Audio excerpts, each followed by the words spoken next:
Today I would like to welcome local author Carly Milacci. CJ Milacci writes stories for teens and young adults with heart-pounding action and hope. As a referee, she is always learning the hard lesson that it's impossible to make everyone happy, and she's discovered that stories can be found anywhere, even on a lacrosse field. She's passionate about crafting stories of good overcoming evil, finding hope in the midst of seemingly hopeless circumstances, and true acceptance. Welcome, Carly. I got your name right. Yes, you did. Thank you. Milacci. Yes. Is that Italian? Yes, it is Italian, but we do not pronounce it in the Italian way, obviously. Which would be Milacci. Milacci, yeah. Right, but it's Milacci. Great. Milacci, Well, yes. welcome. It's so great to have you. Thank you so much for having me. I got to quickly ask before I forget. So what's the lacrosse reference there? So even on a lacrosse field. Sure. So let me tell you what I thought when I read that. I thought, oh my goodness, she's probably one of those star players, and she just overcomes sort of all these sports obstacles to become the best lacrosse player ever. Was it something like that? No, Okay. no, that would be exciting. No, I'm a lacrosse referee. So I referee girls and women's lacrosse. So I do summer tournaments sometimes. And the one summer I was at a tournament and in Delaware, and we were right across the way from a National Guard like training area. Yeah. And so the whole time we were having these games all day long, there's the sound of gunfire because the range was right there. And so as I'm reffing a game that was with little kids and I didn't really have to think too much, right. I just got this idea for a whole story where, in a different world, even than the series I've written, and I ended up writing a short story, might do something with it down the road. But really? Yeah, just this whole idea that came out of being at a lacrosse game where I could hear gunfire, essentially. So did you literally write some ideas down after? I did. Yes. As soon as I was on my break, I pulled out my phone and jotted down some story ideas and actually wrote a short story that could be the part of like opening into another story world, really. I love it. I mean, you do so much. I can't even sort of get my head around it. So let's start with, you have this, tell us about you, a little bit about you, please. What you do when you're not writing, and then just tell us a little bit about the series, but also the fact that you as you just told me before we started, that you're going to sort of sprout it into other series. Sure. A little bit. Who is Carly? So I'm a writer, but also I work as a referee. I work as an author's assistant as well. And in terms of what I do in my free time, that doesn't afford too much free time between all of these different hats. Sure. But I love being outside. I love going on hikes, walks, just exploring, seeing different things, exploring the world wherever I can. And yeah, I'm really involved with my family, my church, that kind of thing as well. But yeah, and then do you want more about me? No, How does that work? No, right? I love that. That's perfect. So there's sort of three branches. There's the refereeing, there's the assistant to another author. Yes. How long have you been doing that for? Well, I work for multiple authors. Oh, wow. So yes. So that is why. See, I was going to say, how do you do it all? Because your whole presentation, as well as your work, your talented work, is just so incredible. I mean, you've done everything right, and I wanted to ask you a little bit about that in a second. But yeah, just tell us about what kind of writer you are, what genre, and tell us about the Talionis series. Sure. So I write young adult dystopian fiction, or currently in this series, that's the genre. So sci-fi dystopian. Can you tell me what dystopian is always? Because I'm always like, what is that again? What is that again? Sure. So it's kind of like the opposite of utopia, right? So it's everything's falling apart, terrible worlds, a future where the world is pretty much just going to pieces, right. Essentially. That's my version of dystopian. So books like The Hunger Games or Divergent and those kind of books would fit in the dystopian world. And then I love stories with a lot of action. So that's what's in my book. So I love the high action, life and death stakes, that kind of thing. So I tend to have that in anything I write. It's what I like to read as well. So it fits, in that way. And do you like to read young adults still? Or you mean when you grew up, you sort of, how did you get into this young adult genre and stay with it kind of thing? Sure. So I like reading young adult, partly because I have to now, because it's what I write. So I like to stay in the genre. I like to know what's being published and what's popular in that genre. But I started writing it because I was working with the youth group at my church. And so I talked to the kids about the books they were reading and started reading them too, just to see what they were like. And some of the books they were reading were just kind of sad at the very end. And I wanted to write something that was different. I wanted to write something that had hope in it and didn't just leave you with that feeling of, oh, the world's falling apart. Everything feels like it's falling apart in the real world too. And there's no answer, there's no hope. So that's what I'm going to say. You know, for me, like the Hunger Games, I don't even want to watch the Hunger Games. It's just the thought of it is, from what I've heard, it's just sort of too depressing for me personally. Right. So what you've done cleverly, correct me if I'm wrong, is you've taken that genre, but you've added your sort of, is it fair to say, like a faith twist? Yeah. You know, not a God twist, but you know, like you say, hope against evil. So tell us about, you know, how, because obviously it has, how your faith has influenced your writing. Yeah, it really influences everything I do, essentially. But my faith is what gives me hope that there's something that's bigger than the evil around me. Okay. And I wanted that to come through in my writing. Okay. So that's a lot of what I tried to do is like there's evil, but there's good as well. And that good can overcome the evil, even when it feels like that's impossible. Right. So even sometimes it's the small wins, the small little things that are like the pictures of hope in our lives, that it's like, okay, everything's crazy, but then look, there's this good thing that's still happening, and kind of just zeroing in on that and being like, oh, okay, even in a crazy, hopeless world, there can be these things that give us hope, and there can be a hope bigger than the evil that's around us. Right. And so when did you, do you mind me asking how old you are? Sure, I'm 33. Oh my goodness, right. Because you look so much younger. I get that a lot, That's crazy. All right, so because I'm trying to think, wow, you've sort of got all these crazy ideas. And to me, it's like you're a full-time writer because you're doing so much with the writing. But take us back, I don't know whether it was in high school or after that, but you know, tell us when you first started writing and thinking, you know what, I want to write a whole book. So it started around the same time I was reading these other books, and I was like, oh, these are depressing. So you're sort of a youth leader at church? Mm-hmm. Yeah. What age was that then? High school. So way back. Okay, yeah. So 15 years. No, when I was a high school. Yeah. I'm sorry. The students were high school. Okay, they're high school. I was early 20s. Okay, so like 10 years. Yeah. Yeah. Okay, right. So you're reading these books and you think, I'm going to have a go at this, which is, by the way, kind of exactly what happened to me. I was starting to read, you know, John le Carré and Daniel Silva, and I thought, well, I'm gonna try and write a thriller. So you're reading these books, and then, you know, tell us if you can, because this show is always, you know, it is about writing, like the mechanics of writing. So if you would just guide us through a little bit, you know, whether you took notes, whether you sort of came up with different concepts, you know, how did you actually physically write the first manuscript? Oh, the first manuscript I wrote, I read a little bit, I learned a little bit, but I thought that I could just write a book and be done by the time I ended. Very wrong. First drafts are not meant to be shared with anybody. At least my first drafts are not good. But wait, even before that, what did you do? Chapter outline? Or did you just start writing? I had a basic idea, and then I started writing. I felt my way through it.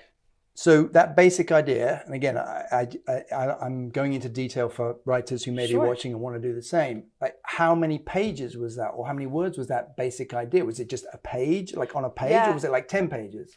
So my writing process now is very different than when I started writing. When I started writing, I had a concept and basically an idea of where I wanted to go, probably about a page worth of that. Mm-hmm. I don't write the same anymore. I mean, I can share how I outline and prep my novels now, but at that time, that's what I did, and then sort of discovered. So you literally did just start writing. I just started writing, and was just kind of feel out the story. I have my cousin who I'm really close with. You and I would brainstorm ideas. Rachel? Yes, Rachel. Yes. And we would brainstorm. Hi, Rachel. Thanks. Great job. We would brainstorm ideas and sections of my story that were, you know, holding me up. She and I would talk through it and figure it out. What a great cousin. Oh my goodness. Fantastic. Yes, she's fantastic. Does she write too? She, not to publish. She enjoys writing stories though. Okay. Yeah. So, and again, this was like 10 years ago, approximately. So you're brainstorming with her, and then was Talionis like the sort of one that bubbled to the top? It was, yes, but not the version of it now. Okay. A beginning seedling idea of the story. So you did write the whole manuscript. I did. For was it called Recruits of the Talionis then? I can't remember actually. That's a good question. I think I may have called it that at that point too. I loved the name Talionis and I sort of stuck with it. Where did you come up with that name? So the antagonist in my story, Demetrius Arc, a lot of his life is built on revenge, and a lot of his desire throughout the story is revenge. And Lex Talionis is a Latin phrase that would mean an eye for an eye. So that idea of like taking revenge for something that someone has done to you. So Talionis was the word I pulled from that. Did you study Latin? I did actually, but not in elementary school and early middle school. Caecilius est Romanus sum. What does that mean? Oh, I don't know. That means that's the first line of my Latin textbook, age 13. Caecilius is a Roman man. Wow. But that's it. That's all I can remember, unfortunately. Obviously more than me. I found the meaning of Lex Talionis and just really liked it. I love it. I love it. And then you and Rachel, from what I read, you really kind of thrashed through all these different characters. Yes. And so when would you do that? Like just on a weekend over a cup of tea, or like how did that work mechanically? Sure. So we get together all the time. So we would hang out, we would do stuff, and half of the thing we would enjoy doing was just talking stories and characters and coming up with ideas. Yeah. It's so beautiful. What a great way to spend time. It is really fun. I had another thought when I was sort of looking at all your books and your website and things, and that was that, it sort of reminded me, reading your book, a little bit of when I first read The Lion, the Witch and the Wardrobe, right? So age 12, 13, whatever, however old you are when you read C.S. Lewis. And of course, there's a God theme there, which I never even knew, or no one told me about until, sort of many years later when they talk about, C.S. Lewis and the whole, religion thing. But anyway, so it sort of reminded me of, going on this journey. And so I was wondering, like, nowadays with all this social media and it's just all so, there's so much rubbish out there, right? It's just rubbish in the world. It made me feel good to start to read your book, knowing that there are still young writers. I thought you were even younger than you were. So I guess my question is, how do you feel about this crazy world we live in, but the fact that people still do read, and how does that make you feel as a writer? I love stories, and I think stories can express truth in a way that sometimes you sit down with them, you can say the same exact truth, just flat out explain something to somebody, and they don't really want to hear it. Whereas if you weave it into a story, the power of that truth becomes evident because you're now displaying it in action. Right. And so I love that people are still reading, because I think we have an opportunity to say stuff that maybe we couldn't say otherwise. So you mean, like, if you're trying to, I don't know, with your youth group that you used to do, or you sort of have a personal story that to get across what they did wrong, maybe, or something. Sure. That kind of thing. Or you look at Aesop's fables, right? Like, they're old school stories, these ideas, and yet they teach kids a bigger truth, than just a story. Speaking of which, who is your favorite? Would you say inspired you most to write? Would you say you had a favorite author or favorite book? I'm really bad at answering that question, because I love a wide variety. Okay, well, throw out a few. Just can you throw out a couple? I love C.S. Lewis. I loved the Chronicles of Narnia books. I enjoy Nadine Brandis, who's a young adult author as well. Trying to think of a couple others there's. Was there a person, I noticed you?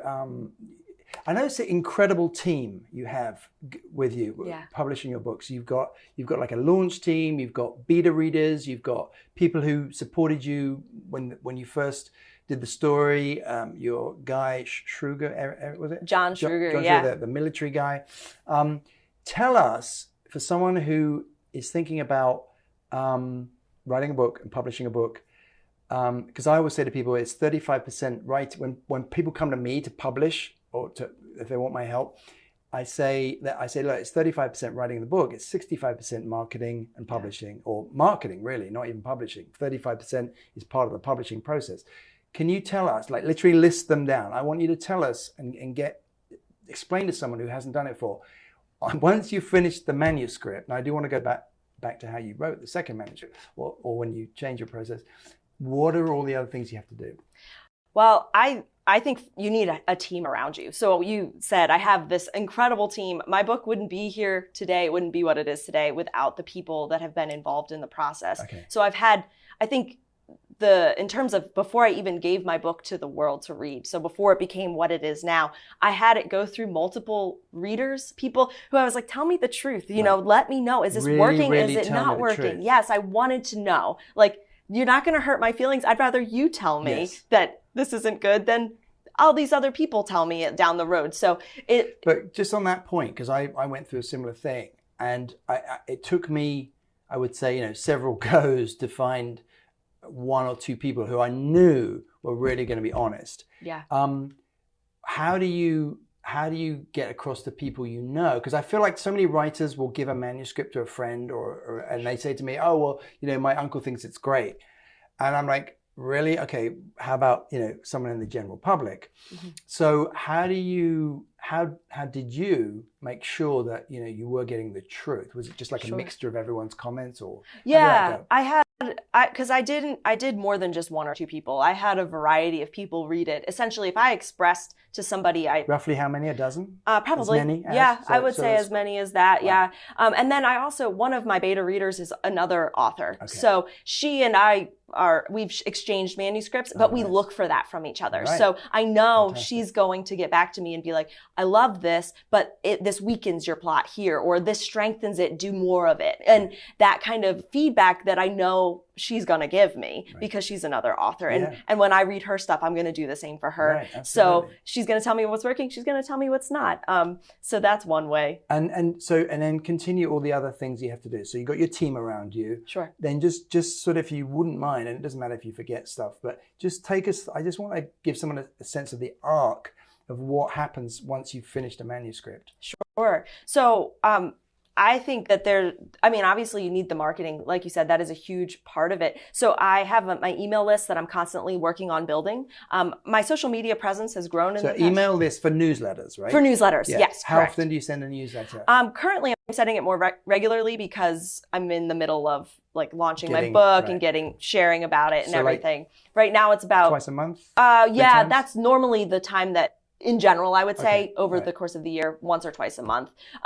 It's been more frequently with my launch. So probably each week I'm just updating people with what's going on, sharing the news. How did you physically, I use MailerLite, by the way. How did you physically start your newsletter? Like, how did you start getting people on the newsletter? Because presumably you did it before you even launched the first book. Correct.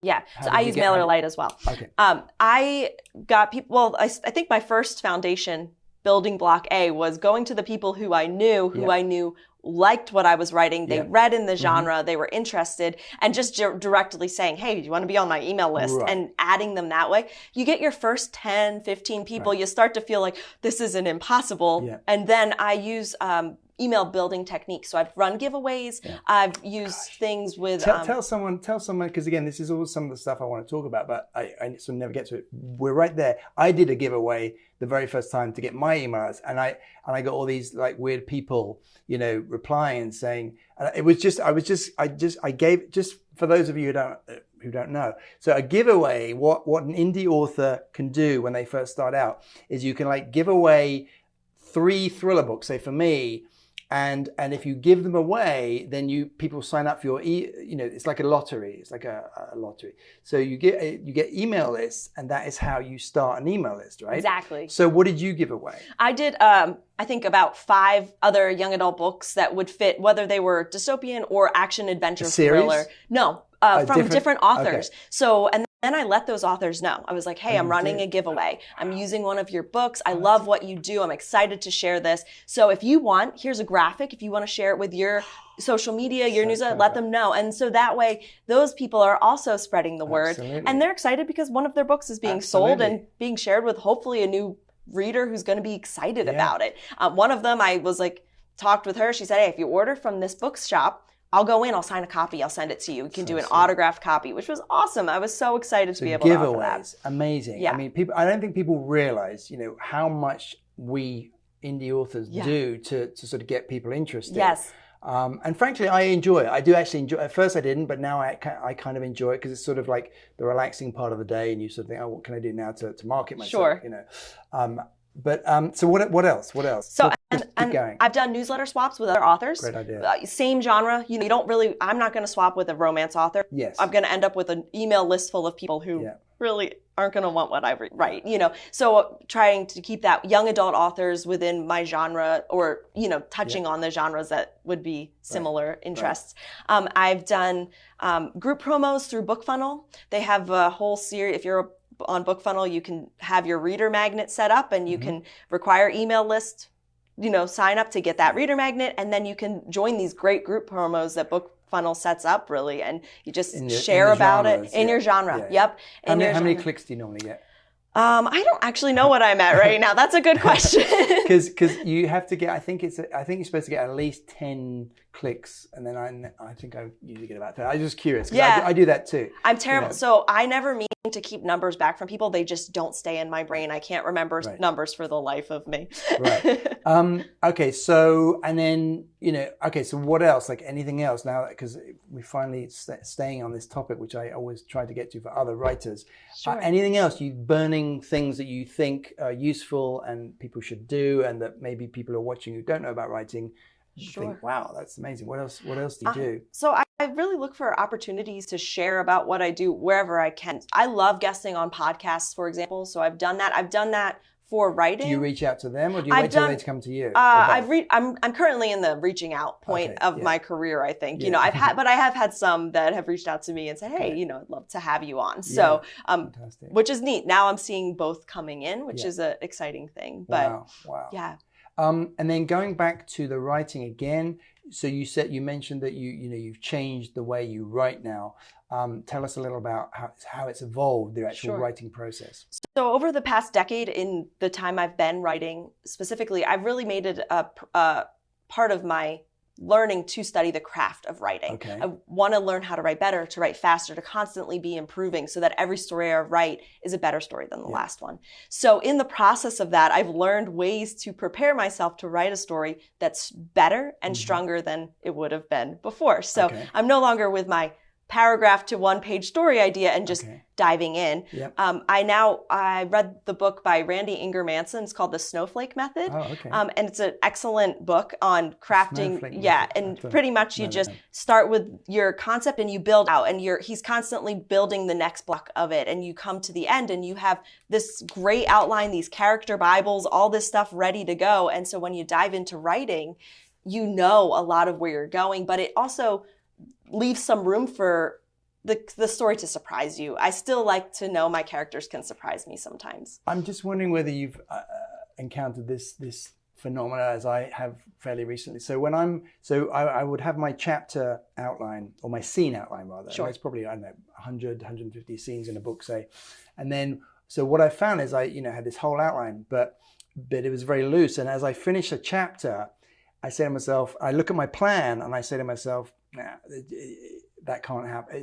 That's not going to happen now. Yeah. So in other words, what I'm saying is, once you've written in full a whole chapter or scene, things change. Yes. Does that happen for you? Yes, it does. But I like that. I like that when I'm writing, sometimes the characters come in and surprise me, or the story takes a twist I didn't expect. Right. It's amazing how your brain can create these things and these worlds. And I will typically look ahead and be like, okay, now I need to adjust this. Yes. I was going to introduce this character now, or later, but I need to introduce them now because of what I just did. And it develops, and then that's what rewrites are for. So my first draft, I don't expect to be finished. I write my first draft to get it out, to create that draft. And then I come back in with my notes and what I had planned and make sure I hit all the points that were really important. And then I start chipping away and cleaning things up. So this is what I would call a pretty long book. I mean, it's 400 pages. How many? 120, 130,000 words? Yeah, around 130. So that's a pretty long book. It is. Is the second one as long? So the second one is the reason my series might be 4 books instead of 3, because it might need to be broken in half. So currently in the process of figuring out what's going to happen there. Right. Yeah. And then, so tell me, so you've finished the second book. You're editing the second book, right? But presumably you've outlined the third and fourth, sort of outline, whatever that means. So when did you start writing? Give us a timeline of how long it's taking you to write 4 books. I mean, It's crazy. Right. Or will take. You know. So I've learned to write much faster. So my second book I drafted at the beginning of this year. Yeah. I had prepped it at the end of 2021. Right. I did all of my outlining and my preparing around beginning of January 2022. Yeah. I took about 2 months and drafted my second book. 2 months? Yes. Working how many hours a day? I'm a fairly quick writer, so I mainly went for a word count. I wanted to hit 2,500 words a day. Wow. So, yeah, and that's my first draft. Again, it is not, you check your editor at the door in your brain and you kind of just come in and you write. Do you write on a laptop? I write on a desktop. On a desktop? Yeah. And do you have when do you do it?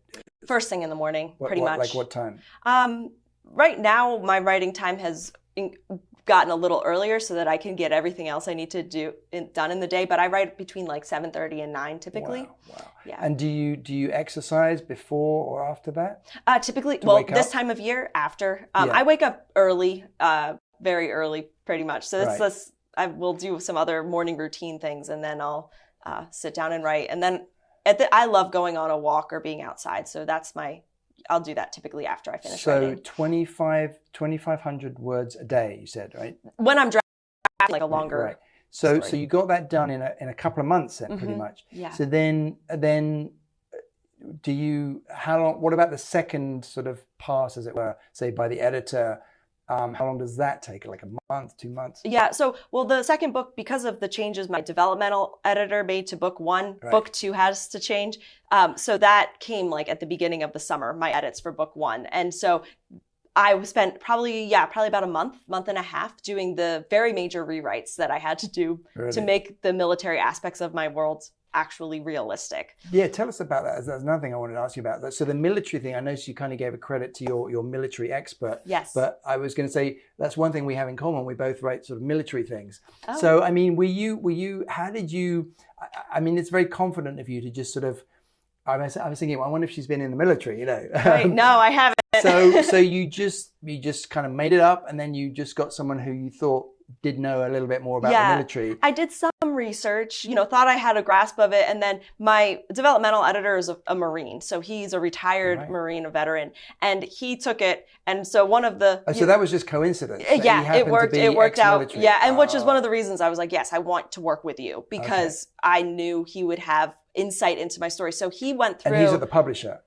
Yeah. So he was somebody I found outside of that. Okay. Yeah. So he went through it, and we. CJ, Carly, you're going to have to come back, because I as you've noticed, I haven't even looked down at my questions. I had like 20 questions on here, and I just didn't even need to look at questions. But I did want to try something new. I just want to try, how on the Actors Studio, James Lipton asks quick fire questions, and I just thought I wanted to try it on my show here. So what's your favorite color?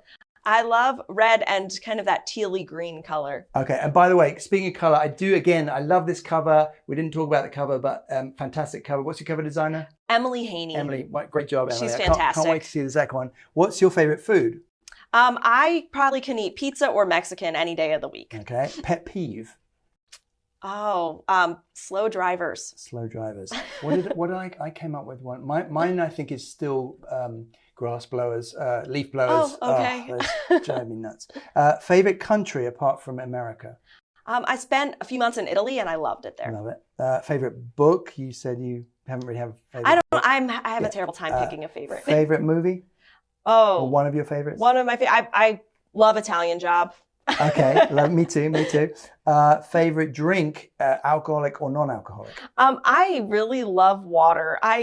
It sounds so lame. I will guzzle water all day long. I've really refrained. So how many ounces, as you mentioned, do you drink? Those big mason jars? Like what are those? I don't know how many ounces they are. I'll go through several of them a day. I overhydrate. It's a problem. I just started that recently. I do recommend that. I do 10 8-ounce glasses a day. Favorite animal? Oh, my mom thinks I should love zebras since I ref, so I guess we'll just go with that. and finally, the person you would most like to meet as James Lipton, you say, when you reach the pearly gates? Well, I mean, Jesus. Honestly. Yeah, that would be the answer. Great. Well, thank you so much. Thank you, Carly, for joining us. We're going to definitely have to come back for book 2, right? I would love to. Right. Thank you for joining us today on Author Hour and sharing your wonderful talent. Cheerio. Thanks for joining us. See you next time.